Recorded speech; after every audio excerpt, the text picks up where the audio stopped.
Cards ಆಡೋಕ್ಕೆಲ್ಲ ಬರುತ್ತಾ ನಿಮಗೆ? ಹಾ, ಇದ್ರಲ್ಲಿ ಏನಿದೆ, ಟೈಮ್ ಪಾಸ್ಗೆ ನಾವು ನಮ್ಮ ಮನೇಲಿ ಆಡ್ತಿದ್ವಿ. ಐ ಮೀನ್ ಲೈಫಲ್ಲಿ ಇಷ್ಟು ಫನ್ ಇಲ್ಲದೆ ಇದ್ರೆ ಹೆಂಗೆ? ಈ ಮಾತು ನೀವು ಹೇಳ್ತಾ ಇದ್ದೀರಾ?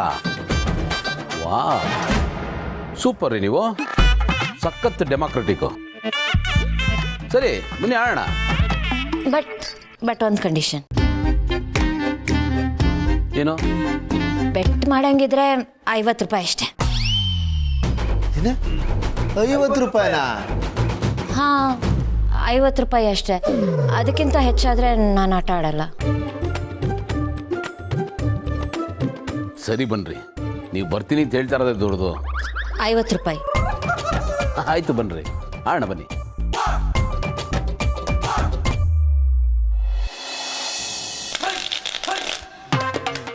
ಅಜಯ್, ನೀವು ಆಡಿ ಅಜ್ಜಿ. ಗೆಳೆಯ, ಅಜ್ಜಿಗೊಂದು ಕೈ ಹಾಕೋ. ನಾನು ಇಂಥವನ್ನೆಲ್ಲ ಆಡ್ತೀನ? ನನಗೇನಿದ್ರು ಚೌಕ ಬೇರೆ ಆಡಕ್ ಬರೋದು. ಹಾ, ನೀವು ಆಡ್ರಿ, ನಾನು ನೋಡ್ತೀನಿ. ಹಾ ಅಜಯ್, ನೀವೇ ಜಡ್ಜು, ಪಂಚಾಯತಿ ಮಾಡಿ ಆಮೇಲೆ ನೀವೇ ದುಡ್ಡು ಇಸ್ಕೊಡ್ಬೇಕು. ಕಟ್ ಮಾಡಿ.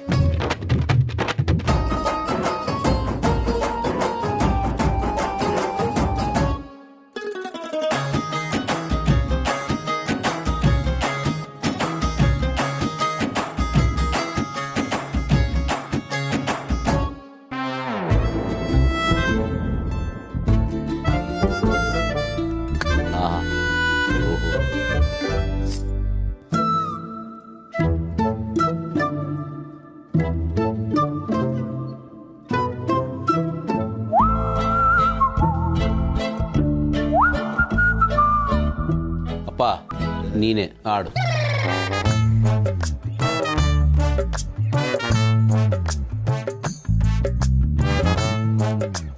ಪಾರ್ಥ ಆಡು, ಚೆನ್ನಾಗಿದ್ರೆ ಆಡು. ಪ್ರತಿ ಗೇಮ್ಗೂ 50 ರೂಪಾಯಿ. ಗೊತ್ತಲ್ಲ? ಎಷ್ಟು? 50 ರೂಪಾಯಿ. 50 ರೂಪಾಯಿ. ಇಲ್ಲ ಆಡಿ.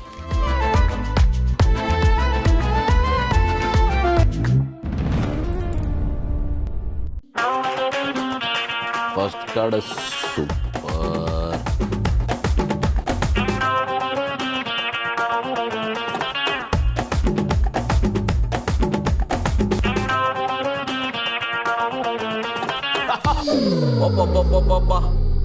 Show, thank you. 50-50-50 ಬರ್ಕೊಳ್ಳಿ. ಇದಕ್ಕೆ ನಾನು ಹೇಳಿದ್ದು 50 ಸಾಕು ಅಂತ. ಹೋದ್ರೆ 50 ಮಾತ್ರ ಹೋಗುತ್ತೆ. ಓ, ಬರೋದು ಅಷ್ಟರಲ್ಲೇ ಇದೆ. ಇದು ಆನಂದ, ನನ್ನ ಲೈಫಲ್ಲಿ ಆಡಿರೋ ಕಾಸ್ಟ್ಲಿಯೆಸ್ಟ್ ಗೇಮ್ ಕಣ ಇದು. ಎಲ್ಲಿ ಮನೆ ಮಠ ಎಲ್ಲ ಮಾರ್ಕೊಂಡ್ಬಿಡ್ತೀನಿ ಅಂತ ಭಯ ಶುರು ಆಗ್ಬಿಟ್ಟಿತ್ತು. ಹ್ಞೂ ಗೆಳೆಯ, ನನಗೂ ಭಯ ಆಗ್ಬಿಟ್ಟಿತ್ತು. ಅಪ್ಪ ನೀನೇ ಹಾಕು. How cheap. ನಮ್ಮ ಕ್ಲಬ್ಬಲ್ಲಿ 5000 ರೂಪೀಸ್ ಟಿಪ್ಸೇ ಕೊಡ್ತೀವಿ. ಇಲ್ಲಿ ನೋಡು, 50 ರೂಪೀಸ್ ಬೆಟ್ಟಿಗೆ ಆಡ್ತಿದ್ದಾರೆ.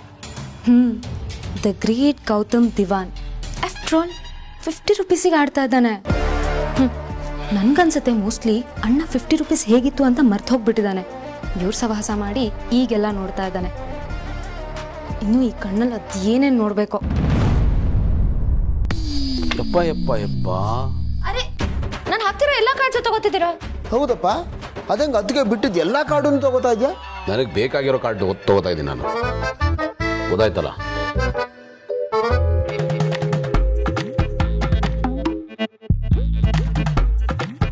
ಶೋ, ಏನತ್ಗೆ 50 ಅಂತ 500 ರೂಪಾಯಿ ಸೋತ್ಬಿಟ್ರಲ್ಲ. ಹೌದಲ್ಲ, 500 ರೂಪಾಯಿ ಸೋತೋದೆ ನಾನು. ಪರವಾಗಿಲ್ಲ, ನೆಕ್ಸ್ಟ್ ಗೇಮ್ ಗೆಲ್ತೀನಿ. ನೋಡ್ತೀನಿ, ನೀವು ಗೆಲ್ತೀರೋ ಇಲ್ಲ ಯಜಮಾನ್ರನ್ನ ಗೆಲ್ಲಿಸ್ತೀರೋ?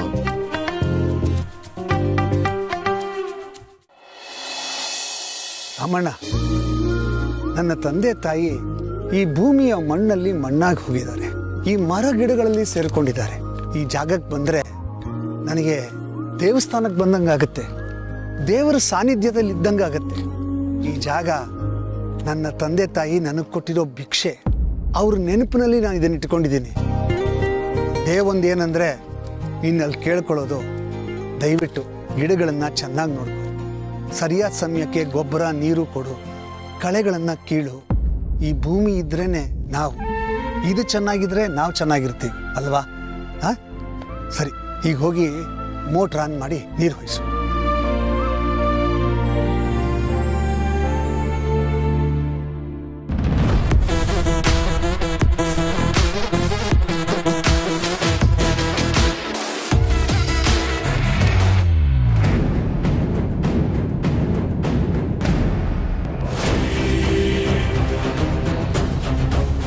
ಯಾರಿದು ನಮ್ಮ ತೋಟಕ್ಕೆ ಬರ್ತಾ ಇದ್ದಾರೆ? ಏನಿರ್ಬೋದು? ನಮಸ್ಕಾರ ಸ್ವಾಮಿ. ನಮಸ್ಕಾರ. ಈ ತೋಟದ ಮಾಲೀಕರು ನೀವೇ ತಾನೇ? ನಿಮ್ಮನ್ನು ಭೇಟಿ ಆಗೋಕೆ ಅಂತ ತುಂಬಾ ದಿನದಿಂದ ವೆಯ್ಟ್ ಮಾಡ್ತಾ ಇದ್ದೋ. ಇವತ್ತು ಮುಹೂರ್ತ ಕೊಡ್ ಬಂತು ನೋಡಿ. ನನ್ನನ್ನು ಭೇಟಿ ಮಾಡಬೇಕು ಅಂತಿದ್ರ? ಯಾಕೆ? ಯಜಮಾನ್ರೆ, ಏನಿಲ್ಲ ವಿಷಯ. ಈ ಸುತ್ತಮುತ್ತ ಇರೋ ಜಾಗನೆಲ್ಲ ಹೋಲ್ಸೇಲಾಗಿ ನಾನು ತಗೊಂಡ್ಬಿಟ್ಟಿದ್ದೀನಿ. ಇನ್ನ ಉಳಿದಿರೋದು ಇದೊಂದೇ ಜಾಗ. ಅದು ನನಗೆ ಮಗಳು ಮುಳ್ಳು ಥರ ಚಿಚ್ಚುತ್ತಾ ಇದೆ. ಈ ಜಾಗನ ಕೊಂಡ್ಕೊಂಡ್ಬಿಟ್ಟು ನನ್ನ ಆತ್ಮಕ್ಕೆ ಶಾಂತಿ ಕೊಡ್ಕೋಬೇಕು ಅಂತ ಇದ್ದೀನಿ. ಕೊಟ್ಬಿಡಿ. ಇಲ್ಲಪ್ಪ, ಈ ಜಾಗವನ್ನು ಮಾರೋ ಅಂತ ಯೋಚನೆ ನಮಗಿಲ್ಲ. ಇಲ್ಲಿ ನಮ್ಮ ಅಪ್ಪ ಅಮ್ಮನ ಸಮಾಧಿ ಇದೆ, ದಯವಿಟ್ಟು ಕ್ಷಮಿಸಿ. ನೋಡಿ, ನೀವು ಕೊಡೋದಿಲ್ಲ ಅಂದರೆ ನಾವು ಬಿಡೋದು. ನೀವು ಮುಗ್ಧರ ಥರ ಇದ್ದೀರಿ, ಕೊಟ್ಬಿಡಿ. ನಮ್ಮಂಥ ಕಿರಾತಕರ ಸಹವಾಸ ಯಾಕೆ? ಕೊಟ್ಟು ಕೈ ತೊಳ್ಕೊಂಬಿಡಿ. ಏನು ಹೆದರಿಸ್ತಾ ಇದ್ದೀರಾ? ನೋಡಿ ಸ್ವಾಮಿ, ಎದುರಿಸ್ತಾ ಇಲ್ಲ, ಇರೋ ವಿಷಯನ ಹೇಳ್ತಾ ಇದ್ದೀನಿ. ಸುತ್ತ ಇರೋ ಜಾಗ ನಂದು. ನೀವು ತೋಟಕ್ಕೆ ಬರೋ ದಾರಿನ ನಾನು ಬಂದ್ ಮಾಡ್ತೀನಿ. ಎಲ್ಲಿಂದ ಬರ್ತೀರಿ? ಯೋಚನೆ ಮಾಡಿ. ಯೋಚನೆ ಮಾಡಕ್ಕೆ ಏನೂ ಇಲ್ಲ. ತಲೆ ಮೇಲೆ ಟವಲ್ ಹಾಕೊಂಡು ಅಂಬೋ ಅಂತ ಭಿಕ್ಷೆ ಬೇಡಬೇಕಾಗತ್ತೆ. ಬೇಕಾ ನಿಮಗೆ? ನೋಡಿ, ನಿಮ್ಮ ಬೆದರಿಕೆಗೆಲ್ಲ ನಾನು ಬಗ್ಗೋದಿಲ್ಲ. ಯಾವುದೇ ಕಾರಣಕ್ಕೂ ನನ್ನ ಜೀವ ಇರೋವರೆಗೂ ಈ ಜಾಗನ ನಾನು ಮಾರಲ್ಲ. ಹೌದಾ? ಕೊಡೋದಿಲ್ವಾ? ನಿಮ್ಮ ಜೀವ ತೆಗೆದೆ ಈ ಜಾಗ ತಗೋತೀವಿ. ನಾವು ಯಾವುದಕ್ಕೂ ಹೆಸರಲ್ಲ. ನಮ್ಮ ಜೊತೆ ಗುದ್ದಾಡಿ ಸುಮ್ಮನೆ ಮೈ ನೋವು ಮಾಡ್ಕೋಬೇಡಿ. ನಾನು ಹೇಳೋದನ್ನ ಸರಿಯಾಗಿ ಕೇಳಿಸ್ಕೊಳ್ಳಿ. ಈ ಜಾಗದ ಮೇಲೆ ದೊಡ್ಡವ್ರ ಕಣ್ಣಿದೆ ರೇ. ಇಂಡಸ್ಟ್ರಿ ಕಟ್ಟಬೇಕು, ದೇಶ ಉದ್ಧಾರ ಮಾಡಬೇಕು ಅಂತ ಪ್ಲಾನ್ ಮೇಲೆ ಪ್ಲಾನ್ ಮಾಡ್ಕೊಂಡಿದ್ದಾರೆ. ಅಂತ ಪುಣ್ಯದ ಕೆಲಸಕ್ಕೆ ಕೈ ಜೋಡಿಸ್ರಿ ರೇ. ನಿಮ್ಮನ್ನ ಸುಮ್ಮನೆ ಕೇಳ್ತಾ ಇದೀವಿ ಅಂದ್ರೆ 1 to double ಕೊಡ್ತೀವಿ. ನೋಡಿ, ಅವ್ರನ್ನೊಂದ್ಸಲ ಬಂದು ಮಾತಾಡಿ. ಡಬ್ಬಲ್ ಸಿಗುತ್ತೆ. ಒಳ್ಳೇದಾಗತ್ರಿ. ಕೊಟ್ಟು ಕೈ ತೊಳ್ಕೊಳ್ಳಿ. ಕೊಡ್ಲಿಲ್ಲ ಅಂದ್ರೆ ಗೊತ್ತಲ್ಲ, ದಂಡಂ ದಶಗುಣ. ನಮ್ಮ ವರ್ಷನ ನಾವು ತೋರಿಸ್ಬೇಕಾಗತ್ತೆ. ಮನೇಲೊಬ್ಬ ಮಗ ಇದ್ದಾನೆ, ವಂಶೋದ್ಧಾರಕ. ಅವನನ್ನು ನಂಬ್ಕೊಂಡು ಬಂದಿರೋ ಸೊಸೆ, ಇನ್ನೊಬ್ಳು ಮದುವೆ ಬಂದಿರೋ ಮಗಳು. ಇಡೀ ವಂಶವೃಕ್ಷ ನನ್ನ ಕೈಲಿದೆ. ಇವರಲ್ಲಿ ಯಾರಿಗೇ ತೊಂದರೆ ಆದರೂ ನಿಮ್ಗೆ ಹಾರ್ಟ್ ಅಟ್ಯಾಕ್. ಮೊದಲೇ ವಯಸ್ಸಾಗಿದೆ ನೋಡಿ, ತುಂಬ ಯೋಚನೆ ಮಾಡಬೇಡಿ. ನಾಳೆ ಸಿಗೋಣ. ಒಳ್ಳೇದಾಗ ಬರಲಾ? ಹಾಂ, ಒಂದು ನಿಮಿಷ. ಇದು ನನ್ನ ವಿಸಿಟಿಂಗ್ ಕಾರ್ಡು ತಗೊಳ್ಳಿ. ನಾಳೆ ಬರಬೇಕಲ್ಲ, ಅಡ್ರೆಸ್ ಗೊತ್ತಾಗಲ್ಲ. ತಗೊಳ್ಳಿ. ಬನ್ನಿ, ಮಿಸ್ ಮಾಡಿದೆ. ಬರಲಾ?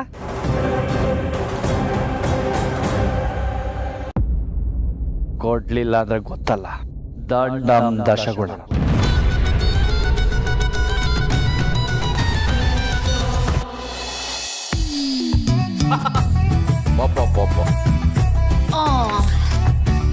ಇದಕ್ಕೇನಪ್ಪ ಹೇಳೋದು?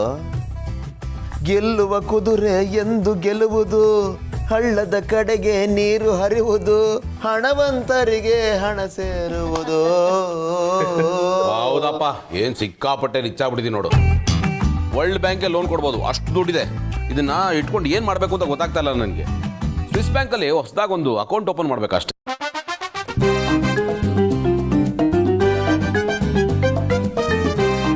ಏಯ್, ಏನೆಲ್ಲ ಸುಮ್ಮನೆ ಕೂತಿದ್ದೀರಾ? ದುಡ್ಡು ಕೊಡಪ್ಪ, 1,000 ರೂಪಾಯಿ ಕೊಡು. ಗೆಳೆಯ, ಸಂಬಳದಲ್ಲಿ ಕಟ್ ಮಾಡ್ಕೊಳ. ನಿನಗೆ ಸಂಬಳ ಕೊಡೋದೇ ದೊಡ್ಡ ವಿಚಾರ. ಕೊಡ ಇಲ್ಲಿ ದುಡ್ಡು. ಅದು ಬೇರೆ ಲೆಕ್ಕ, ಇದು ಬೇರೆ ಲೆಕ್ಕ. ಸಂಬಳದಲ್ಲಿ ಕಟ್ ಮಾಡ್ಕೊ ನೀನು. ನೀನ್ ಕೊಡ. ಆಯ್ತು, ಕ್ಯಾಶ್ ಕೊಡ್ತೀನಿ. ಲಕ್ಷ್ಮಿ ಮೇಡಮ್, ನಿಮ್ದು ತಂದೆ. ಅದಕ್ಕೆ ನೀವೇನ್ ಕೊಡಬೇಡಿ. ಯಾಕೆ ಅವ್ರಿಗೆ ಸೋತಿಲ್ವಾ? ಹೌದಪ್ಪ, ಅತ್ತಿಗೆ ಸೋತಿರ್ಬೋದು, ನೀನ್ ಗೆದ್ದಿರ್ಬೋದು, ಆದ್ರೆ ನೀನ್ ಗೆಲ್ಲೋದಕ್ಕೆ ಅತ್ತಿಗೆನೇ ಕಾರಣ. ಅವ್ರು ಬಿಟ್ಟಿರೋ ಕಾರ್ಡೇ ಕಾರಣ. ನೀವು ಕೊಡಬೇಡಿ. ಇದ್ಯಾವ ಲಾಜಿಕ್ ಅಲ್ಲೇ? ಇಲ್ಲ ಕೊಡಬೇಡಿ ಅತ್ತಿಗೆ. ರೂಲ್ಸ್ ಆರ್ ರೂಲ್ಸ್ ಆನಂದ್ ಅವರೇ. ನಾನು ಸೋತಿದ್ದೀನಿ, ಅವ್ರು ಗೆದ್ದಿದ್ದಾರೆ. ರೂಲ್ಸ್ ಪ್ರಕಾರ ನಾನು ಅವ್ರ ಕಾಸು ಕೊಡ್ಲೇಬೇಕು. ಅಷ್ಟಕ್ಕೂ ನಾನು ಬಿಟ್ಕೊಟ್ಟಿದ್ದ ಕಾರ್ಡ್ಸಿಂದ ಅವ್ರೇನು ಗೆದ್ದಿಲ್ಲ. ಅವ್ರ ಲಕ್ ಚೆನ್ನಾಗಿತ್ತು, ಅದಕ್ಕೆ ಅವ್ರು ಗೆದ್ರು. Sportsman spirit. Thank you. ಬಾರೋ, ಕವರ್ ಮಾಡ್ಬೋದು ಬಾ. ಬೇಡಪ್ಪ, ನೀನು ಆಡು ಸಾಕು. ನಾವು ಪರವಾಗಿಲ್ವೇ, ಅತ್ತಿಗೆಗೂ ಗಿಳಿಯನ್ಗೂ ಕನೆಕ್ಷನ್ ಚೆನ್ನಾಗೇ ಇದೆ. ಅತ್ತಿಗೆ ಟವರಿಂದ ಸಿಗ್ನಲ್ ಚೆನ್ನಾಗೇ ಪಾಸ್ ಆಗ್ತಾ ಇದೆ. ಆದರೆ ಈ ಫೋನೇ ಅದನ್ನು ಕರೆಕ್ಟಾಗಿ ಕ್ಯಾಚ್ ಮಾಡ್ತಾ ಇದೆ. Manufacturing defect.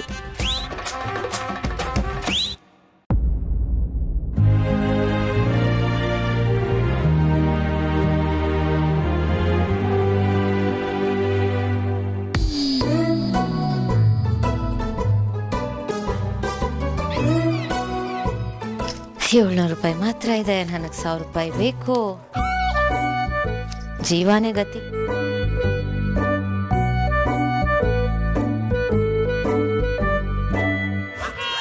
ಸೇಮ್ ಇರುತ್ತೆ, ನಾನು ಚೆಕ್ ಮಾಡಿ ಹೇಳ್ತೀನಿ.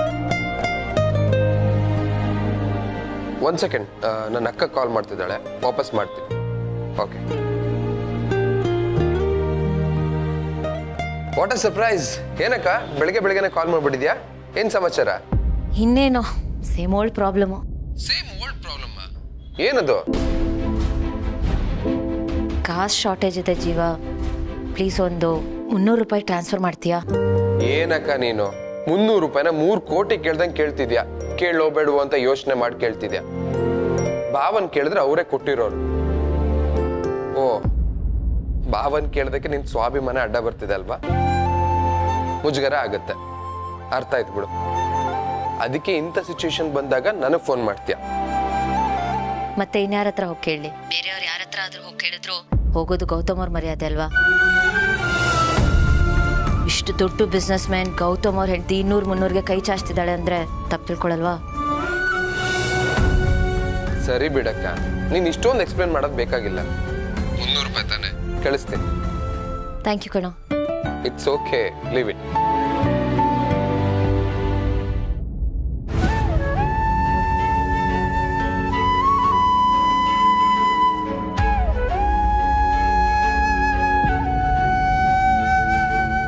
ಪ್ರಪಂಚದಲ್ಲೇ ಹೆಂಡತಿ ಹತ್ರ ವಸೂಲು ಮಾಡ್ಕೊಂಡಿರೋ ಗಂಡ ಇವನೇ. ಇಲ್ಲ ಅಜ್ಜಿ. ಗೌತಮ್ ಅವರೇ ತಗೊಳ್ಳಿ, 700 ಕ್ಯಾಶ್, 300 ನಾನು ಆನ್ಲೈನ್ ಟ್ರಾನ್ಸ್ಫರ್ ಮಾಡ್ತೀನಿ. ಬಂದಪ್ಪ ಅಮೌಂಟು, ತಗೊಂಡೋಗಿ ಬ್ಯಾಂಕ್ ಹಾಕ್ಬಿಡಪ್ಪ. ಆಗಿದೆ. ಬೇರೆಯವ್ರು ಯಾರ ಹತ್ರ ಆದ್ರೂ ಹೋಗಿ ಕೇಳಿದ್ರು ಹೋಗೋದು ಗೌತಮ್ ಅವ್ರ ಮರ್ಯಾದೆ ಅಲ್ವಾ? ಇಷ್ಟು ದೊಡ್ಡ ಬಿಸ್ನೆಸ್ ಮ್ಯಾನ್ ಗೌತಮ್ ಅವ್ರ ಹೆಂಡತಿ 200-300ಗೆ ಕೈ ಚಾಚ್ತಿದ್ದಾಳೆ ಅಂದ್ರೆ ತಪ್ಪು ತಿಳ್ಕೊಳಲ್ವಾ?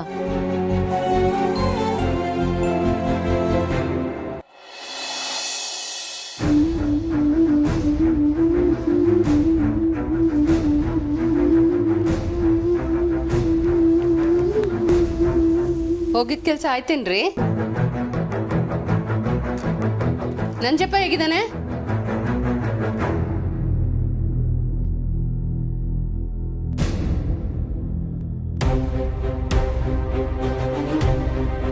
ರೀ ಏನಾಯ್ತ್ರಿ?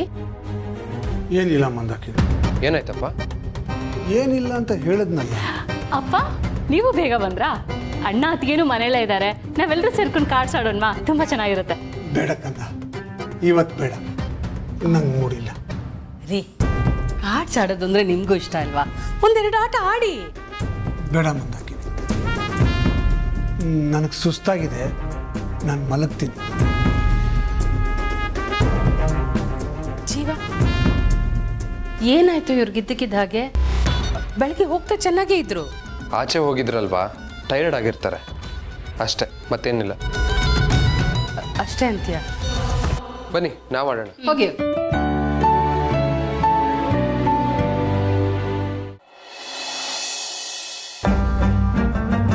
ನಾನು ಕ್ಯಾಶ್ ಕ್ಯಾರಿ ಮಾಡ್ತಿಲ್ಲ, ಪರವಾಗಿಲ್ಲ, ನಾನು ಆನ್ಲೈನ್ ಟ್ರಾನ್ಸ್ಫರ್ ಮಾಡ್ತೀನಿ. ಏ ಜೀವ, ಒಂದು ಸ್ಮಾಲ್ ಹೆಲ್ಪ್ ಕಣೋ. ನನ್ನ ಅಕೌಂಟಲ್ಲಿ ಬ್ಯಾಲೆನ್ಸ್ ಇಲ್ಲ, ಸ್ವಲ್ಪ 500 ರೂಪಾಯಿ ಟ್ರಾನ್ಸ್ಫರ್ ಮಾಡ್ತೀಯ ಅರ್ಜೆಂಟು? ಕಾಸು ಶಾರ್ಟೇಜ್ ಇದೆ ಜೀವ, ಪ್ಲೀಸ್ ಒಂದು 300 ರೂಪಾಯಿ ಟ್ರಾನ್ಸ್ಫರ್ ಮಾಡ್ತೀಯಾ?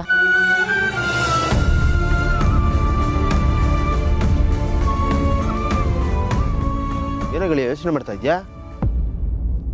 ಅನಂತ್, ಇಮಿಡಿಯೇಟ್ ಆಗಿ ಅಕೌಂಟೆಂಟ್ಗೆ ಫೋನ್ ಮಾಡಿ ಭೂಮಿಕಾ ಅಕೌಂಟ್ಗೆ ಒಂದು ಅಮೌಂಟ್ನ ಟ್ರಾನ್ಸ್ಫರ್ ಮಾಡಿಸ್ಬೇಕಾಗಿತ್ತು.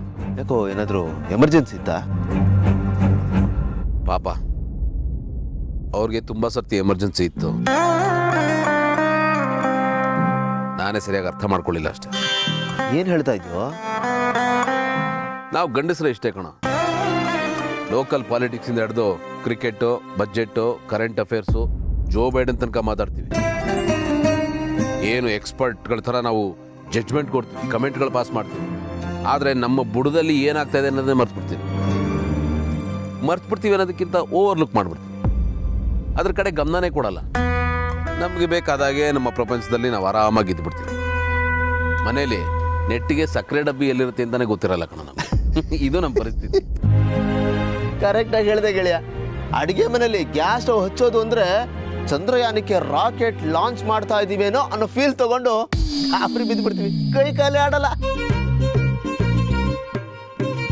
ನೋಡೋ, ಅವನು ಬಡವ ಆಗಿರಲಿ, ಶ್ರೀಮಂತ ಆಗಿರಲಿ, ಎಜುಕೇಟೆಡ್ ಆಗಿರಲಿ, ಆಗಿಲ್ಲದೆ ಇರಲಿ, ಕೆಲವು ವಿಷಯದಲ್ಲಿ ಗಂಡಸರೇ ಕಣ. ಕೆಲವು ಸೂಕ್ಷ್ಮಗಳನ್ನು ಅರ್ಥ ಮಾಡ್ಕೊಳ್ಳೋದ್ರಲ್ಲಿ ನಾವು ಸ್ವಲ್ಪ ವೀಕು. ಸ್ವಲ್ಪ ಏನು, ಪೂರ್ತಿನೇ ಬೇಕು.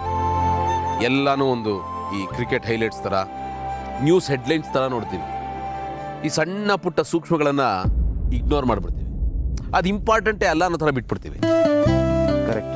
ಆ್ಯಕ್ಚುಲಿ ಆ ಚಿಕ್ಕ ಚಿಕ್ಕ ವಿಷಯಗಳೇ ನಮ್ಮ ಲೈಫಿಗೆ ಮುಖ್ಯ ಆಗೋದು, ನಮ್ಮ ಲೈಫಿಗೆ ಬೇಕಾಗಿರೋದು. ಈಗ ನನ್ನೇ ನೋಡು, ನಾನು ಭೂಮಿಕಾ ಅವ್ರನ್ನ ಸರಿಯಾಗಿ ಅರ್ಥನೇ ಮಾಡ್ಕೊಳ್ಳಿಲ್ಲ. ಅವರು ನನ್ನನ್ನು ಮದುವೆ ಆಗಿ ಮನೆಗೆ ಬಂದಮೇಲೆ ಅವ್ರಿಗೆ ಒಂದು ಪ್ರೈವೇಟ್ ಲೈಫ್ ಇರುತ್ತೆ, ಬೇಸಿಕ್ ನೀಡ್ಸ್ ಇರುತ್ತೆ, ಸಣ್ಣ ಪುಟ್ಟ ಖರ್ಚಿಗೆ ಹಣ ಬೇಕಾಗುತ್ತೆ, ಅದನ್ನು ನಾನು ಟೈಮಿಗೆ ಕೊಡ್ತಾ ಇರಬೇಕು, ಅವ್ರನ್ನ ವಿಚಾರಿಸ್ಕೋತಾ ಇರಬೇಕು. ಇದನ್ನೆಲ್ಲ ಮರ್ತೇ ಬಿಟ್ಟಿದ್ದೆ. ದಡ್ಡ ಅನ್ಸುತ್ತೆ, ನನ್ನ ಮೇಲೆ ನನಗೆ ಬೇಜಾರಾಗುತ್ತೆ, ಒಂಥರ ಗಿಲ್ಟ್ ಆಗುತ್ತೆ. ಈಗ ಆ ಗಿಲ್ಟಿಂದ ಆಚೆ ಬರೋದಕ್ಕೆ, ಮಾಡಿರೋ ತಪ್ಪನ್ನು ಸರಿ ಮಾಡೋದಕ್ಕೆ ಇಮ್ಮಿಡಿಯೇಟ್ ಆಗಿ ಅವ್ರ ಅಕೌಂಟ್ಗೆ ಒಂದು ದುಡ್ಡು ಟ್ರಾನ್ಸ್ಫರ್ ಆಗಬೇಕಪ್ಪ. ಈ ಪಾಪಕ್ಕೆ ಪ್ರಾಯಶ್ಚಿತ್ತ ಅಂತಾರಲ್ಲ, ಆ ಥರ. ಲೋ ಲೋ ಲೋ ಲೋ ಗೆಳೆಯ, ಮತ್ತೆ ಹೀರೋ ಆಗ್ಬಿಟ್ಟಲ್ಲೋ ನೀನು. ಇರೋ ಒಂದು ಹಾಟನ್ನ ಎಷ್ಟು ಸರ್ತಿ ಅಂತ ಗೆಳ್ತೀಯೋ ಆ ಗೆಳೆಯ? ಸೂಪರ್ ಸೂಪರ್ ಕಣ, ನಿನ್ನ ಹೊಗಳಕ್ಕೆ ಶಬ್ದಗಳೇ ಸಿಗ್ತಾ ಇಲ್ಲ ಗೆಳೆಯ. ಇದನ್ನ ನೋಡಿದ್ಮೇಲೆ ನನಗೆ ಕನ್ಫರ್ಮ್ ಆಯ್ತು ಕಣ, ಮೊಬೈಲು ಸಿಗ್ನಲ್ನ ನೀಟಾಗಿ ಕ್ಯಾಚ್ ಮಾಡ್ತಾ ಇದೆ. Correct. Keep it up, keep it up. I am proud of you. Keep it up. ಅವೆಲ್ಲ ಇರಲಿ, ಅದೇನೋ ಮೊಬೈಲು ಸಿಗ್ನಲ್ಲು ಅಂತಂದೆಲ್ಲ, ಏನದು? ಅದೇ ಕಣ, ಮೊಬೈಲ್ಗೆ ಅರ್ಥ ಆಗಲ್ಲ ಬಿಡು. ಅರ್ಥ ಆಗಲ್ಲ ಅಂದ್ರೇನು? ಅರ್ಥ ಆಗೋ ಥರ ಹೇಳಿದ್ರೆ ಅರ್ಥ ಮಾಡ್ಕೋತೀನಿ, ನೀಟಾಗಿ ಹೇಳಿ ಅರ್ಥ ಮಾಡ್ಕೋತೀನಿ. ಅಟ್ಲೀಸ್ಟ್ ಅರ್ಥ ಮಾಡ್ಕೊಳಕ್ಕೆ ಟ್ರೈ ಮಾಡ್ತೀನಪ್ಪ. ಗೆಳೆಯ, ಇವಾಗ ನಾನು ಏನು ಹೇಳಿದ್ರು ಅಷ್ಟೇ ಕಣಪ್ಪ, ಪ್ರಯೋಜನ ಇಲ್ಲ. ಯಾವುದು ನಿನ್ನ ತಲೆಗೆ ಹೋಗಲ್ಲ, ಅರ್ಥನೂ ಆಗಲ್ಲ. ಅರ್ಥ ಆಗೋ ಟೈಮ್ಗೆ ಆಟೋಮೆಟಿಕ್ಕಾಗಿ ಅದೇ ಅರ್ಥ ಆಗುತ್ತೆ. ಈಗ ನಾನು ನಿನಗೆ ಅರ್ಥ ಮಾಡ್ಸೋಕೆ ಟ್ರೈ ಮಾಡಿದ್ರೆ ಅಲ್ಲಿ ಅಪರ್ಣ ನನ್ನ ಬಗ್ಗೆ ಅಪಾರ್ಥ ಮಾಡಿಕೊಂಡು ಎಡವಟ್ಟು ಮಾಡಾಕ್ಬಿಡ್ತಾಳೆ. ನಾನು ಬರಲ್ಲ? ಹಾಂ ಸರಿ ಗೆಳೆಯ. ಆಮೇಲೆ ನೀವು ಹೇಳಿದ್ದಲ್ಲ, ಅಕೌಂಟ್ಗೆ ದುಡ್ಡು ಟ್ರಾನ್ಸ್ಫರ್ ಮಾಡಿಸ್ಬಿಡ್ತೀನಿ. ಬಾಯ್. ಲೇ,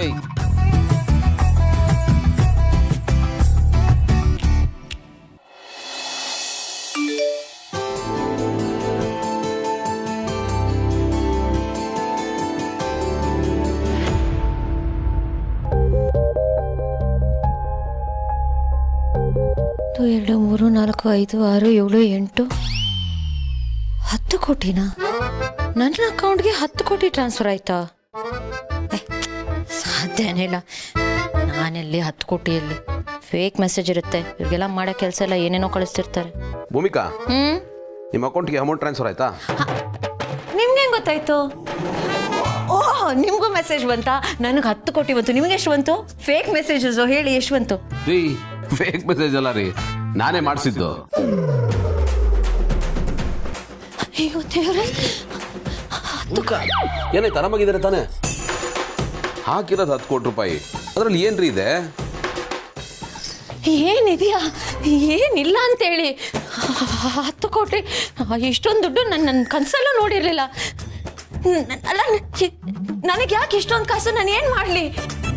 ಏನ್ರಿ ಈಗ ಹೇಳ್ತಾ ಇದ್ದೀರಾ? ನಿಮ್ಮ ಡೇ ಟು ಡೇ ಖರ್ಚಿರುತ್ತಲ್ಲ, ಅದಕ್ಕೆ ಯೂಸ್ ಮಾಡ್ಕೊಳ್ಳಿ. ಸಾರಿ, ನಾನು ಇಷ್ಟು ದಿವಸ ಇದ್ರ ಬಗ್ಗೆ ಯೋಚನೆ ಮಾಡಲಿಲ್ಲ. ಈಗ ಅನಿಸ್ತಾ ಇದೆ ದೊಡ್ಡ ತಪ್ಪು ಮಾಡ್ಬಿಟ್ಟೆ ಅಂತ. ಅದಕ್ಕೆ ನಿಮ್ಮ ಖರ್ಚಿಗೆ ಅಂತ 10 ಕೋಟಿ ದುಡ್ಡು ಹಾಕ್ಸಿದೆ. ಖರ್ಚಿಗೆ 10 ಕೋಟಿನ? ಸಾಕಾಗ್ಲಿಲ್ಲ ಅಂದ್ರೆ ಹೇಳಿ, ಇನ್ನೂ ಟ್ರಾನ್ಸ್ಫರ್ ಮಾಡಿಸ್ತೀನಿ. ಸಂಕೋಚ ಪಟ್ಕೋಬೇಡಿ, ಬೇಕಾದಾಗೆಲ್ಲ ಕೇಳಿ. ಅಯ್ಯೋ ಪ್ಲೀಸ್, ಇರೋದೇ ನನಗೆ ತಡ್ಕೊಳಕ್ ಆಗ್ತಿಲ್ಲ. ನನಗೆ ಇನ್ನೇನು ಹೆಚ್ಚೇನು ಬೇಡ. ನನಗೇನು ಮಹಾ ದೊಡ್ಡ ಖರ್ಚು? ನನಗೆ ಇಷ್ಟೊಂದು ದುಡ್ಡೆಲ್ಲ ಬೇಡ ಪ್ಲೀಸ್. ನೀವು ದಯವಿಟ್ಟು ಹಾಗೆಲ್ಲ ಹೇಳ್ಬೇಡಿ. ನಿಮ್ಗೆ ದುಡ್ಡು ಬೇಕಾದಾಗ ಯಾರನ್ನ ಕೇಳ್ತೀರಾ? ಇದು ನಿಮಗೆ ಅಂತಾನೆ ಕೊಟ್ಟಿರೋದು, ಇಟ್ಕೊಳ್ಳಿ. ಪ್ಲೀಸ್, ನನಗೆ ಪ್ಲೀಸ್ ಇದರ ಬಗ್ಗೆ ಇನ್ ಡಿಸ್ಕಷನ್ ಬೇಡ. ನನ್ನ ಸಮಾಧಾನಕ್ಕೋಸ್ಕರನಾದರೂ ನಿಮ್ಮ ಹತ್ರ ಇಟ್ಕೊಳ್ಳಿ ಪ್ಲೀಸ್. ಪ್ಲೀಸ್.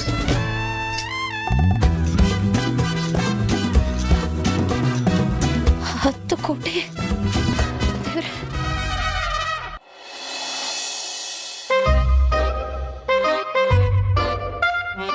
ಭೂಮಿಕಾ, ಏನಾಯ್ತು? ಏನೋ ಟೆನ್ಷನಲ್ಲಿರೋ ಹಾಗಿದೆ. ಅತ್ತೆ ಅತ್ತೆ, ನೀವಾದ್ರೂ ಗೌತಮ್ ಅವ್ರಿಗೆ ಸ್ವಲ್ಪ ಹೇಳಿ. ಏನಂತ ಹೇಳಬೇಕು? ಅವರು ನನ್ನ ಅಕೌಂಟ್ಗೆ 10 ಕೋಟಿ ಟ್ರಾನ್ಸ್ಫರ್ ಮಾಡಿದ್ರು ಅತ್ತೆ. ಏನಮ್ಮ ಹೇಳ್ತಾ ಇದೀಯಾ? ನಿಜಾನಾ? ಹಾ, ನೋಡಿ, ನಿಮಗೆ ಹೇಗೆ ಶಾಕ್ ಆಯ್ತಲ್ಲ, ನನಗೂ ಹಾಗೆ ಶಾಕ್ ಆಯ್ತು. ಏನು ಮಾಡ್ಬೇಕಂತಾನೆ ಗೊತ್ತಾಗ್ತಿಲ್ಲ. ಅದು ಅಷ್ಟೊಂದು ದುಡ್ಡು ಯಾಕೆ ಟ್ರಾನ್ಸ್ಫರ್ ಮಾಡಿದೆ ಅಂತ ನೀನು ಅವನ ಹತ್ರ ಕೇಳಿದ್ಯಾ? ಕೇಳಿದಕ್ಕೆ ನಿನಗೆ ಖರ್ಚಿಗಾಗುತ್ತೆ ಇಟ್ಕೊ ಅಂತ ಹೇಳಿದ್ರು. ನನಗೆ ಯಾವ ಖರ್ಚು? ಎಲ್ಲರ ಅಕೌಂಟಲ್ಲಿ ಕಾಸಿರುತ್ತೆ, ಹಾಗೆ ನಿನ್ನ ಅಕೌಂಟಲ್ಲೂ ಕಾಸಿರಲಿ ಅಂತ ಹೇಳಿದ್ರು. ನಾನಂತೂ ಬೇಡವೇ ಬೇಡ. 10 ಕೋಟಿ ನನಗೆ ಏನು ಮಾಡ್ಬೇಕಂತಾನೆ ಗೊತ್ತಾಗ್ತಿಲ್ಲ ಅತ್ತೆ. ನನಗಂತೂ ದಿಕ್ಕೇ ತೋಚ್ತಿಲ್ಲ. ಕಣ್ಣಲ್ಲಿ ಕತ್ಲೆ ಬರುತ್ತೆ ಅಂತ ಹೇಳ್ತಾರಲ್ಲ, ಹಾಗಾಗೋಗ್ಬಿಟ್ಟಿದೆ. ಏನು ಮಾಡಲಿ ನಾನು? ಪ್ಲೀಸ್ ಅತ್ತೆ, ನೀವೇನಾದರೂ ಅವ್ರಿಗೆ ಹೇಳಿ ಪ್ಲೀಸ್. ಇರಲಿ ಬಿಡಮ್ಮ, ನೀನು ಈ ಮನೆ ಸೊಸೆ, ನಿನ್ನ ಅಕೌಂಟಲ್ಲೂ ಸ್ವಲ್ಪ ದುಡ್ಡಿರಲಿ. ಗೌತಮ್ ಸರಿಯಾಗಿ ಮಾಡಿದ್ದಾನೆ, ನೀನು ಹೋಗು. ಅಯ್ಯೋ ಅತ್ತೆ, ಇಲ್ಲ ಅತ್ತೆ, ಪ್ಲೀಸ್. ಇದು ಇಟ್ಸ್ ಓಕೆ, ಹೋಗಮ್ಮ.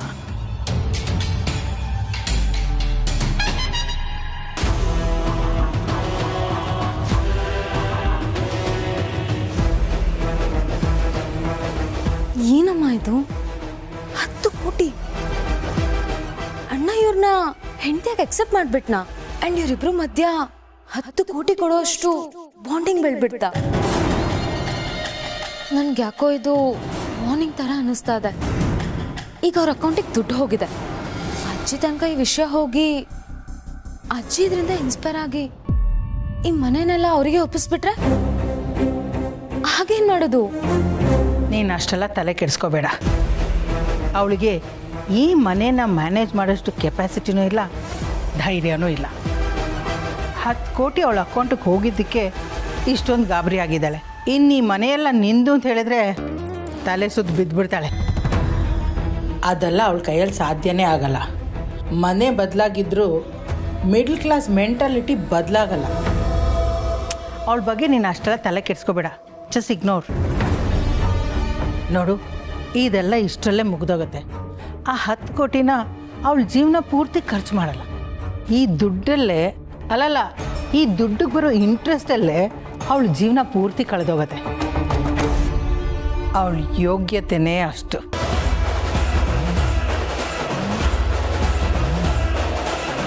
ಆದರೂ ಗೌತಮ್ ಅವಳಿಗೆ ಅಷ್ಟು ದುಡ್ಡು ಕೊಡೋಷ್ಟು ಸಲಿಗೆ ಬೆಳೆಸ್ಕೊಂಡು